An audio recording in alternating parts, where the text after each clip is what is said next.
343 Industries have rebranded themselves to Halo Studios, and I'm sure fans everywhere rejoice at this news, as they've also changed the internal workings and structure of the company. This news was only made more impactful when they announced that they were switching over to the Unreal Engine 5, and showed test footage called Foundry, and it looks amazing.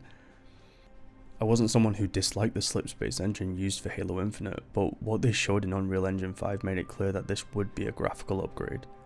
The footage showed different locales and atmospheres, which I can only imagine left so many people in awe or cheering because it felt like a monumental decision to go this way. And personally, I think this was the best decision.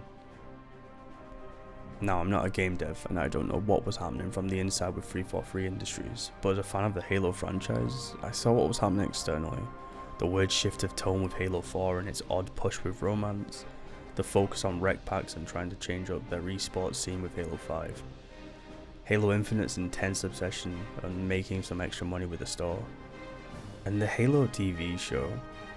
I can't think of a worse way to spit in the face of fans than not using the multiple different types of media that are at your disposal to create a story that is better incorporated than the universe you're creating. It doesn't matter if it's canonical or not, there are things that should be gauged and compared in a way that fits the surroundings of the world you're building within. The Halo TV series shares the name alone, and the heart that made the games or books something incredible was absent in this underwhelming cash grab.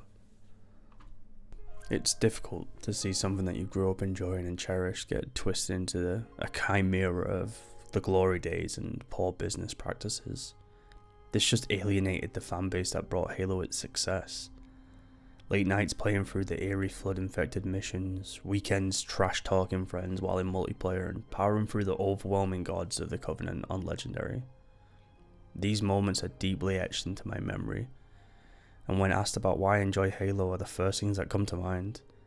Companies change, ideas and direction change, but knowing that doesn't remove the sting from seeing something that you cherished fall apart. And 343's name was tainted by its past fumbles and anti-consumer practices time after time.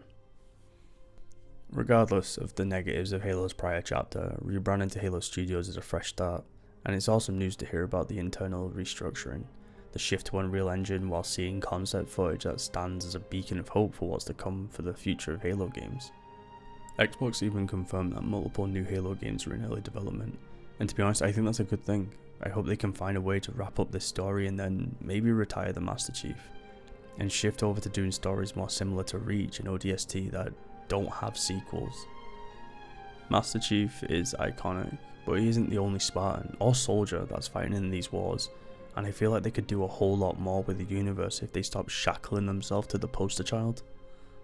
Halo Infinite's even getting a new game mode called Helljumpers, which has this dark and grey tone, red hues glowing through the darkness from the banished machinery as you and your team push through overwhelming odds to accomplish your objective and escape. I'm excited to try this, as I love the atmosphere they've created, and I guess this gives me a chance to see what else has been added since I last played. Halo has always been a comfort franchise to play, and while it's important to me, I don't turn a blind eye to the issues that have plagued the series and pretend they don't exist. It's had its highs and its lows, like any franchise, but hearing this news had me so excited, and I'll be optimistic that these changes within will lead to a Halo title worthy of the name. Thank you for listening. I hope you enjoyed and maybe you learned something new too. If you have any opinions on this internal shake-up and rebranding, then leave them in the comments below. Feel free to subscribe if you're new also. Anyway, I hope you have a lovely day and or evening, and I'll catch you next time.